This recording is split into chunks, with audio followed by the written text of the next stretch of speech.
Pabor si House Speaker Bogie D na itigil na ang investigasyon ng Kamara sa flood control scandal. Kung siya raw ang tatanungin, mas magandang ipaubaya na lang ito sa Independent Commission ni PBBM. Narito ang agenda report ni Joan Manalo. Humarap sa media sa kauna-unahang pagkakataon ang bagong talagang House Speaker na si Isabela 6th District Representative Bogie D. At isa sa mga issue na kanyang sinagot ay kung dapat pa bang ituloy ang House Infrastructure Committee hearings sa kabila ng pagkakatatag ng Independent Commission for Infrastructure o ICI.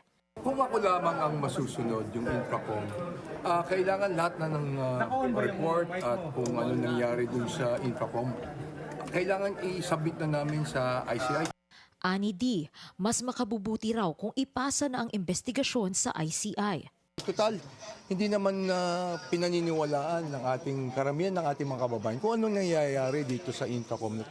Nakakadalawang hearing na ang House Infracom simula ngayong buwan. Binubuo ito ng Committees on Public Accounts, Public Works and Highways, and Good Government and Public Accountability. Pero sa ngayon, tila hindi pa rin sigurado kung ano ang kahihinatnan ng joint panel. Sa usapin naman ng 2026 national budget, nakiusap si D na bigyan sila ng pagkakataon na ayusin muna ito. Lalo pat may 255 billion pesos na kailangang i-reallocate matapos tanggalin ang pondo para sa flood control projects ng DPWH.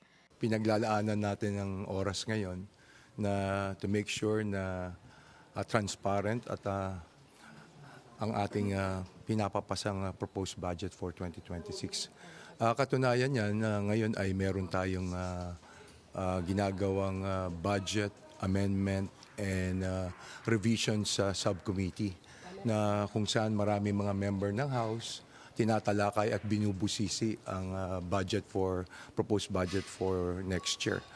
Sinimulan na rin ng House Budget Amendments Review Subcommittee o BARC ang diskusyon tungkol sa gagawing budget amendments sa ilalim pa rin ng House Appropriations Committee. Yun po yung pinakamalaking task on the part of the BARC, which is to reallocate essentially the 255 billion pesos.